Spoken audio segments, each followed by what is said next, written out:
How to permanently delete your Chrome browsing history in under a minute. Step number 1. Open your Google Chrome browser. Simply double click on this Google Chrome. So in the address bar, type this simple command Chrome, put the colon, // then type here history. Then simply press the enter key. So in this slide, click on this tab, delete browsing data. Click on it. So in this slide, you just need to check this box. Check this all 4 boxes and click on the more tab.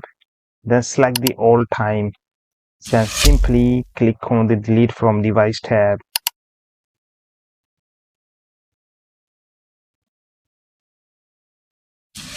And boom. Now as you can see, the notification is deleted.